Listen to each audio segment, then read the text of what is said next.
ভুবনেশ্বরে গিয়ে পৌঁছে গেলেন। এমন ভাবে কান্নাকাটি করলেন আর স্থির থাকতে পারলেন না। এসে বলছে, ওরে কৃষ্ণ মন্ডল, ওরে দুর্গা, তোরা একটা মাত্র সন্তানের জন্য অমন কান্নাকাটি করছিস? বেশ, তোরা যখন এতই কান্নাকাটি করছিস, তোদের আগে একটা সন্তান দেব রে। তার আগে তোরা এক কাজ কর, 29-এ চলো, 30 তারিখ নীল পুজো। তোরা এক কাজ কর, ওই দিন আমার মন্দিরে তোরা দুজনে মিলে একটা প্রদীপ প্রজ্বলন করে দিবি। আর তোরা যদি আমার মন্দিরে একটা প্রদীপ প্রজ্বলন করে দিস, তোদের গৃহের যত অন্ধকার রয়েছে সেই অন্ধকার নাশ করতে আমি তোদের ঘরের প্রদীপ জ্বেলে দেব। তাই কি করলেন? 29-এ চড়ো, 30 তারিখ নীল পুজো। নীল পুজোর দিন দুজনে কি করলেন? আমার নীল পুজো মানে কি? এই সামনেই শিবরাত্রি রয়েছে, আর কিছুদিন পরেই নীল পুজো। নীল পুজো মানে কি? এই মা যায়, আমি দেখেছি, শিবের মাথায় জল ঢালতে যায় মনে হয়, জানি না, যাই আমি দেখেছি। মা কি করতে যান? জল ঢালতে। শুধু জল ঢাললেই হবে? জল চলে আসবে না? আসবে। কি করতে যাও? কারণটা কি? শুধু জল ঢাললেই হয়ে গেল? মঙ্গল। তাই গৃহের মঙ্গলের জন্য, যাতে সংসার সুখের হয়, পুত্র পরিজন যাতে সুখের থাকে, তাই আমরা যাই, তাই তো? আবার অনেক মায়েরা কি করে বলে, ভালো স্বামী পাবো, যাই গিয়ে শিবের মাথায় জল ঢালি আর খুব সুন্দর পর পেয়ে যাব, তাই তো? সেবার কি করবে? শিব যেরকম কাথাই কাথাই করে নাচে, সে স্বামীও বাড়িতে কাথাই কাথাই করে এসে, তাই নীল রাত্রি মানে কি? নীল রাত্রি মানে ওই দিন আমার ভোলা মহেশ্বর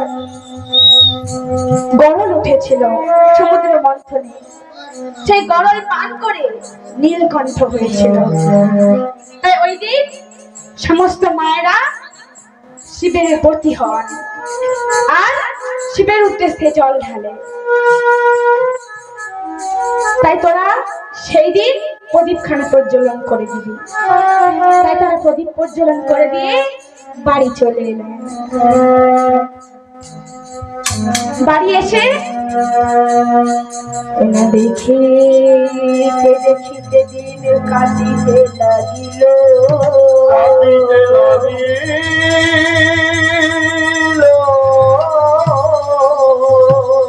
10 মাস 10 দিন পারতে হইলে,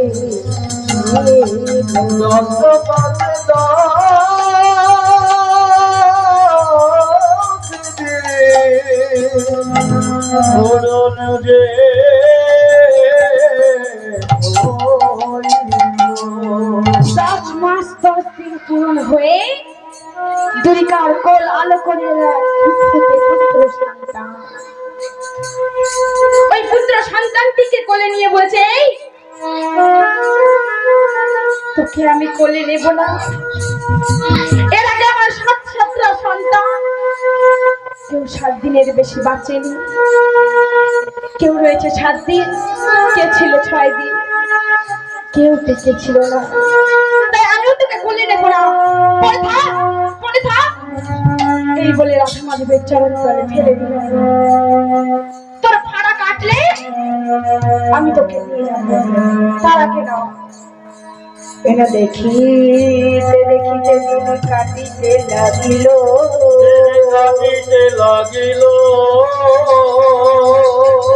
দুই তিন সাধু কাজে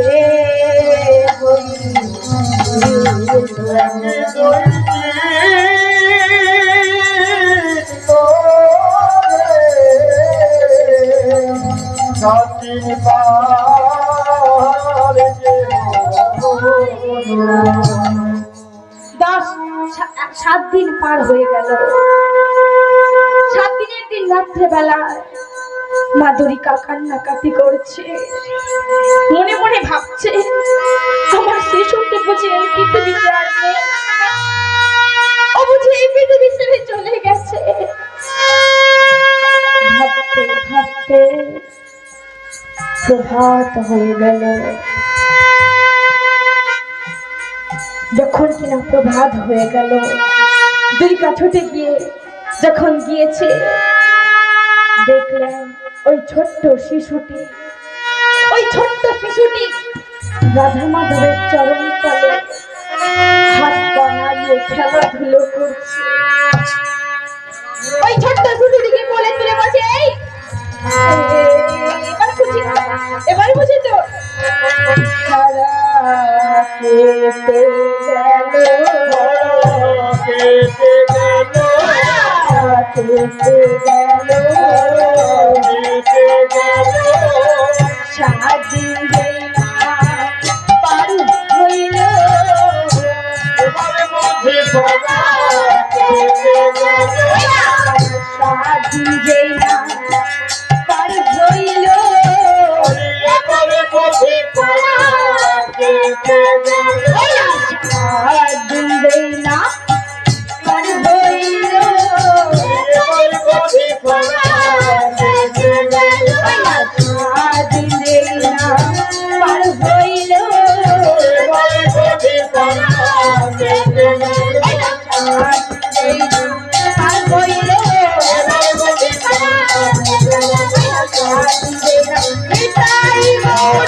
ওই ছোট্ট শিশুটিকে কোলে নিয়ে বাড়ি ফিরে এলেন।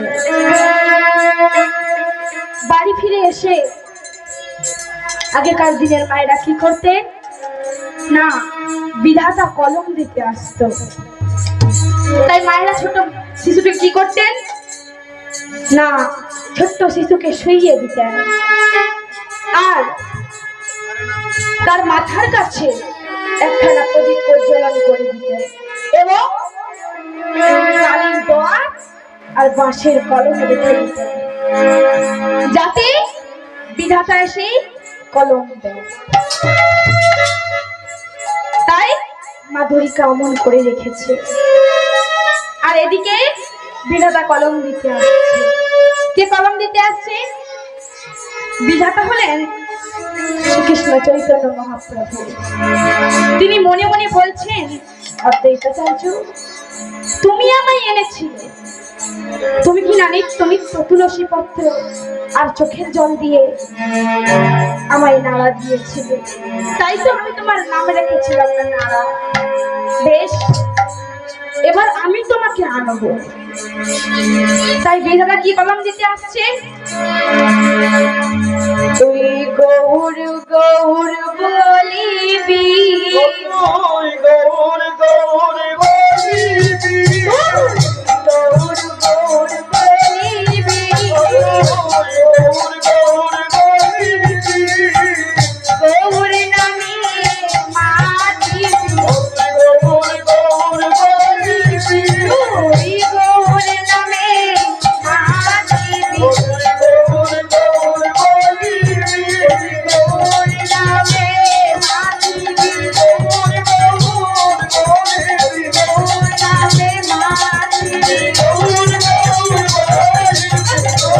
নামে মাতিবি, গৌর গৌর বলিবি, গৌর গৌর বলিবি, গৌর গৌর বলিবি। বিধাতা এসে কলম দিয়ে চলে গেলেন। এবার নাম দেওয়ার পালা।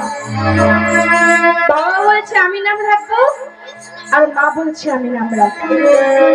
তখন কৃষ্ণমন্ডল বলছে, দুরিকা আমিও তোর বাবা আর তুমিও তোর মা। বেশ, এত দুঃখ কষ্টের পর যখন এমন একটা সন্তান পেয়েছি, তাহলে আমরা তো নাম রাখবো। আমরা দুজনে মিলেমিশে করে নাম রাখবো। বলছে বেশ, তুমি কি নাম রাখবে? তখন মা দুর্গা বলছে, আমি কি নাম রাখবো জানো? আমি ওর নাম রাখিব আমি ওর নাম রাখিব আমি ওর নাম রাখিব আমি ওর নাম রাখিব আমি ওর নাম রাখিব আমি ওর নাম রাখিব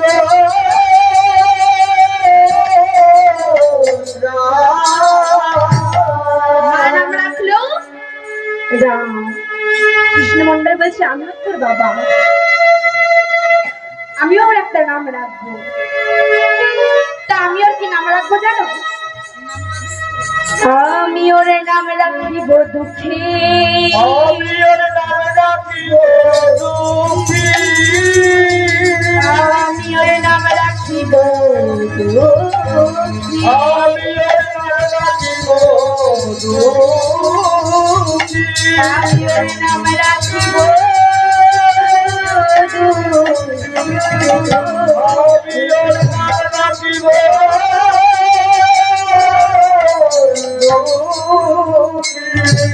বাবা রাখলো দুঃখী, মায়ের রাখলো রাম।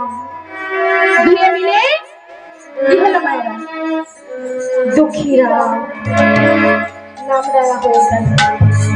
দেখতে দেখতে শিশুটির 5 বছর পূর্ণ হয়ে গেল। যখন কিনা 5 বছর পূর্ণ হয়ে গেল, তখন মা দুর্গা বলছে, দুঃখীরাম, এ দুঃখীরাম, আয় তো বাবা, একটু পড়াশোনা করে নে। অন্তত পড়াশোনা করলে বাবার মতো মাধুকরী করে তোকে খেতে হবে না। আচ্ছা বলতো বাবা,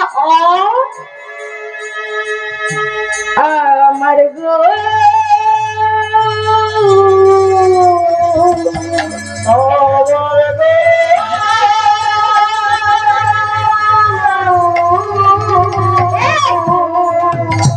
কি গৌর গৌর বলছিস? আচ্ছা বলতো বাবা, আতেও বলছে তো। কৃষ্ণ মন্ডল বলছে, দুর্গা, ওকে অমন করে শেখালে হবে না, ছোট ছেলে তো। তাহলে কি করলে ওরা শিখবে মা? কি করলে শিখবে? ছড়ার মাধ্যমে যদি শেখানো যায় তাহলে তাড়াতাড়ি শিখে যায় তো। তাই কি করলেন মা দুর্গা? ছড়ার মাধ্যমে শেখাচ্ছে।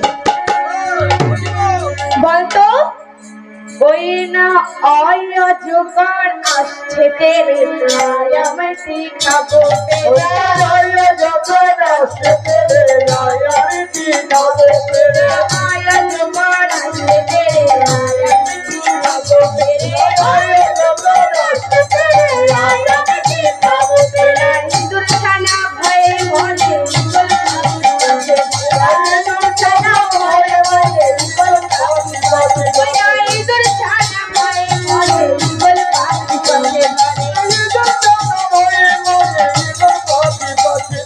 ও মা, কি অজগর টজগর বলছি? শোনো না, আমি কি বলছি জানো? ওই অতে অজগর হয় না, তাহলে অতে কি হয় শোনো। অতে অহংকার করো না গো তুমি মনে, অহংকার করো না গো তুমি মনে, অহংকার করো না গো তুমি মনে, অহংকার করো না গো তুমি মনে। এই, কি অহংকার করছি বল? আমি কি অহংকার করছি? ও মা শোনো না, আমি কি বলি বল, কি বলবি বল। ও মা, তা মা আতে কি হয় জানো মা? আতে আমার বলতে এ জগতে কিছু নাই, আমার বলতে এ জগতে কিছু নাই জানে, আমার বলতে এ জগতে কিছু নাই জানে, আমার বলতে এ জগতে কিছু নাই জানে। এই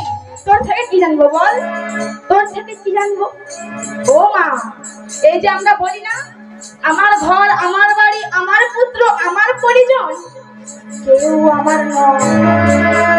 এসেছি এইভাবে একা, যেতে হবে একা। সঙ্গে যাবে শুধু কি মধুমাখা হরি না।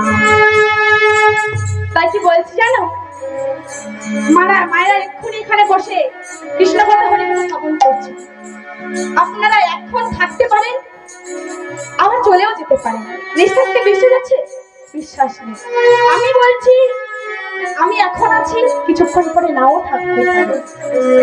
তাই নিঃশ্বাসকে বিশ্বাস নেই। তাই কি বলছি জানো, হরি নাম একবার বলো না, কৃষ্ণ নাম একবার বলো না, এই হরি নাম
তাই বিশ্বাসকে বিশ্বাস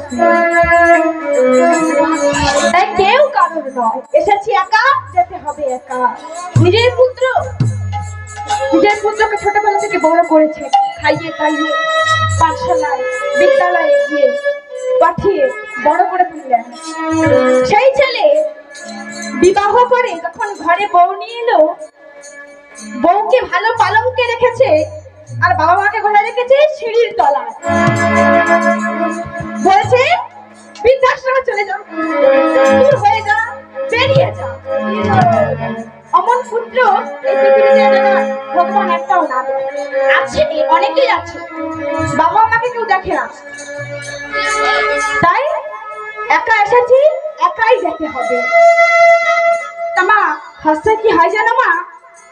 হাসে ইহাই তুমি জেনে রেখো মা গো, তুমি মনে তুমি জেনে রেখো মা গো, তুমি মনে ইহাই তুমি জেনে রেখো মা গো, তুমি মনে তুমি জেনে রেখো মা গো, তুমি মনে কি জানবো রে? ও মা শোনো না, তা আমার দীর্ঘ হয়ে কি হয় জানো মা? দীর্ঘ হয়ে ঈশ্বর পরম কৃষ্ণ দয়া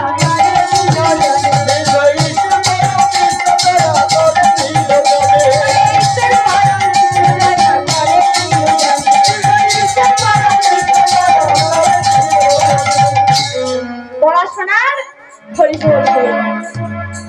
এদিকে কৃষ্ণমন্ডল বলছে, এই তো ছেলের মতো ছেলে পেয়েছি, বেঁচে থাকতে আর কি দরকার। বেশ, এই করে দেখতে দেখতে 8 বছর পূর্ণ হয়ে গেল। একদিন মায়ের কোলে ঘুমিয়ে রয়েছে, হঠাৎ চিৎকার করে বলে উঠলে, মা দুঃখী।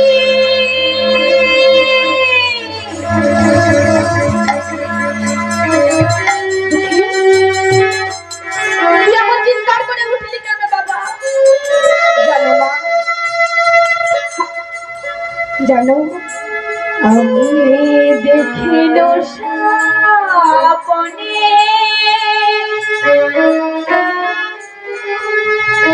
কহিত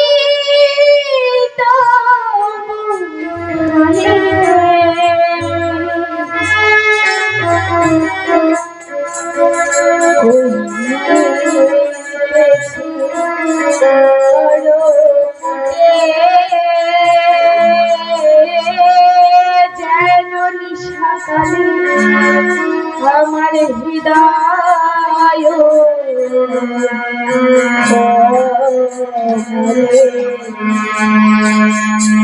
প্রাণ কেন কেঁদে ওঠে। দেখিল সমনে কহিত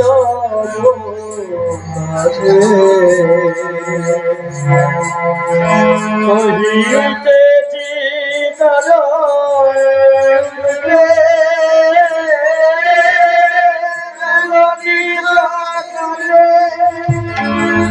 আমার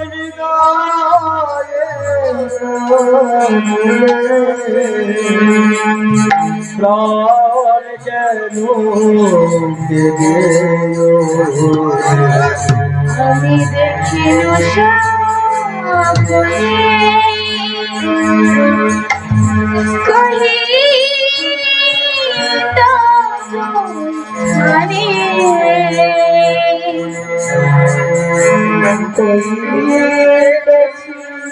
করো ফুটে যেন নিশাকালে আমার হৃদয়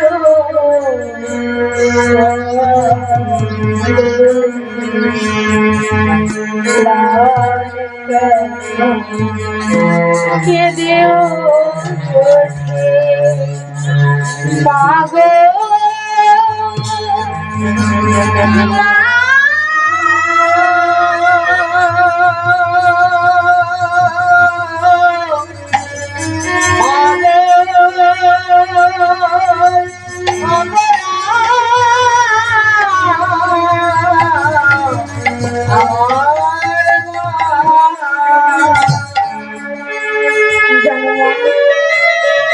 আমি এক স্বপ্ন দেখলাম। কি স্বপ্ন দেখলে জানো মা? আমি স্বপ্ন দেখলাম এক মহামানব আমার মাথার কাছে এসে বলছে, ওরে দেখি তুই গৌর ভক্ত হতে চাস, তুই গৌর পেতে চাস, যদি গৌর ভক্ত হতে চাও, যদি গৌর কৃপা পেতে চাও, তাহলে এক কাজ কর, তুই চলে যা তোর গুরুদেবের কাছে। জানো মা, আমার গুরুদেবের নামটাও বলে দিল। আমার গুরুদেবের নাম কি জানো মা? আমার গুরুদেবের নাম হলো ওই না হৃদয় চৈতন্য যিনি চৈতন্যের দাস। হৃদয় চৈতন্য যিনি চৈতন্যের দাস। হৃদয় চৈতন্য যিনি চৈতন্যের দাস। হৃদয় চৈতন্য যিনি চৈতন্যের দাস। কবে তার মামল মনে বলো মনে ভাবনে ভরিয়া। কবে তার মামল মনে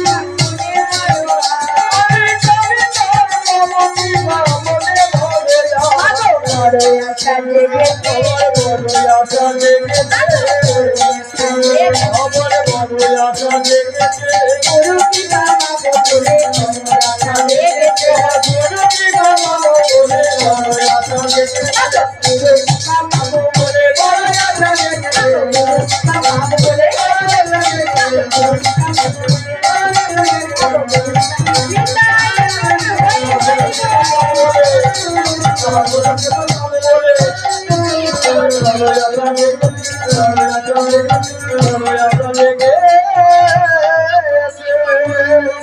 হ্যালো সহমত ভক্তমন্ডলী, কৃষ্ণার গানে মুগ্ধ হয়ে মুরালি মাইতি উনি 20 টাকা পুরস্কার করলেন। এটাই গৌর প্রেমানন্দে হরি হরি বল।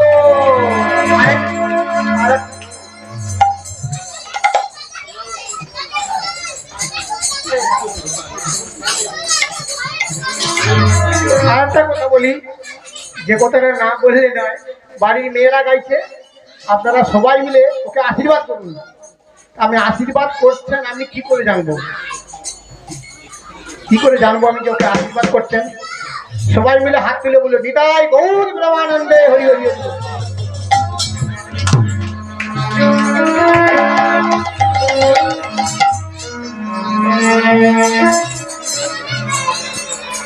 আট বছর বয়স, পিতা মাতার আশীর্বাদ মাথায় নিয়ে চলে যাবে।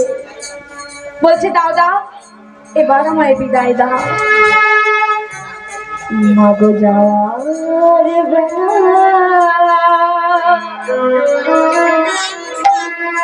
একটি কথা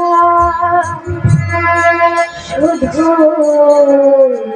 বলে যাওয়াই, মাকে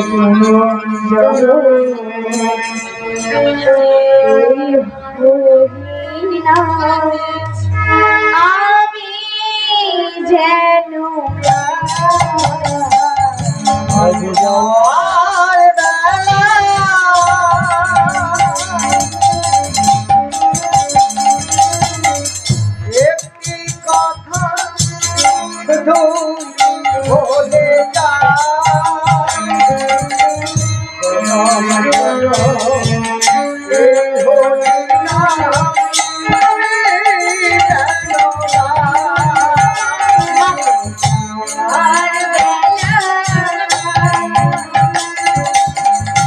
একটি কথা শুধু বলে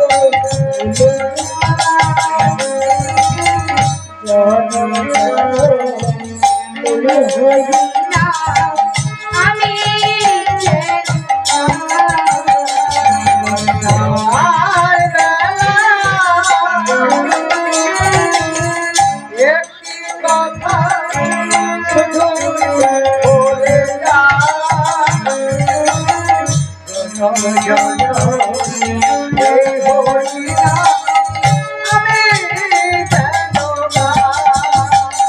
আর যেদিন আমি থাকবো না যাবো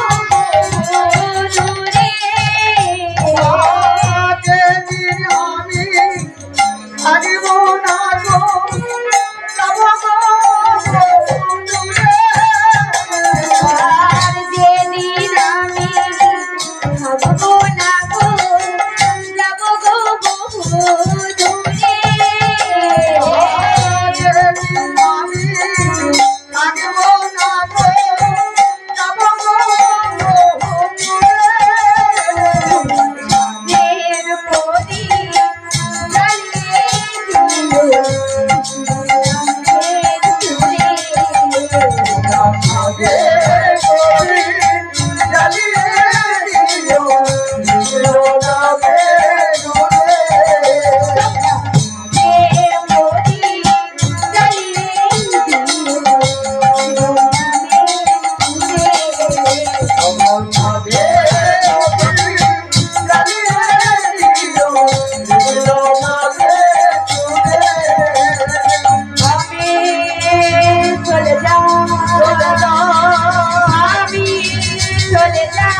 চলে চলে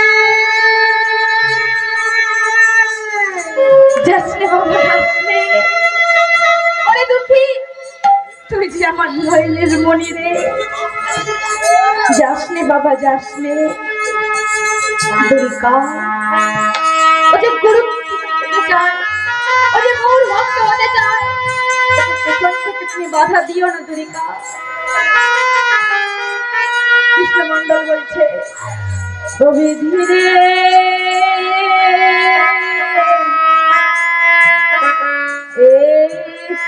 তোমার লীলা,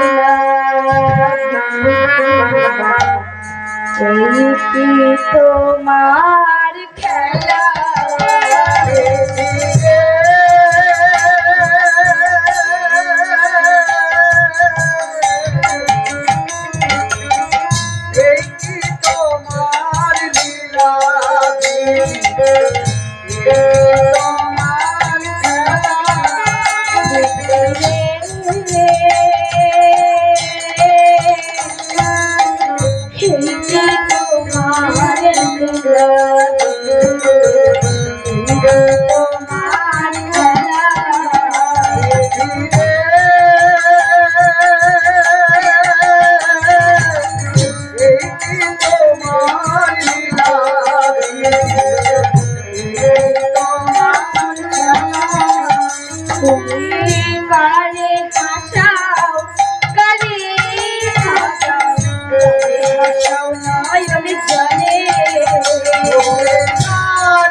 পাপ করেছি যে হুজুর একটা সন্তান এলো,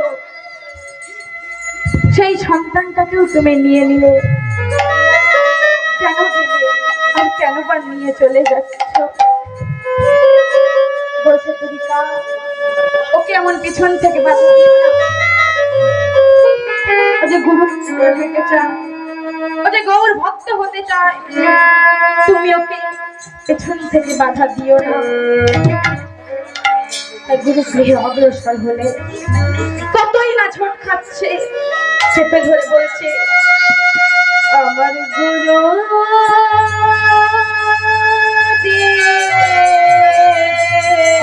আমার গুরু, আমার গুরু রে,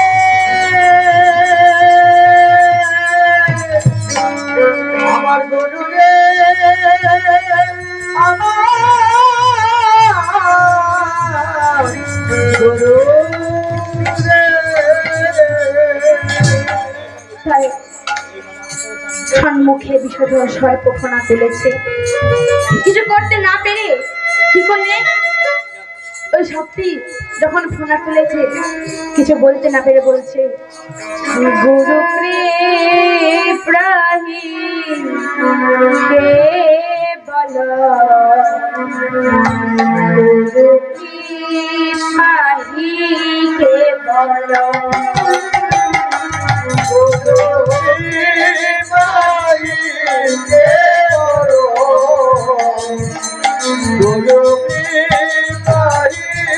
কে বলো গুরু কৃপাহি কে বলো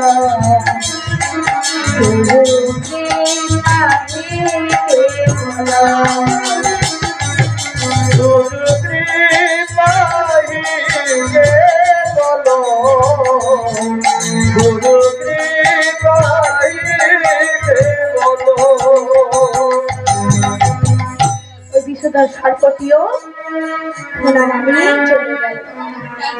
আবার সম্মুখে বাঘ হাই তুলেছে, কিছু না করতে পেরে কি বলছে, গুরু কৃপা করে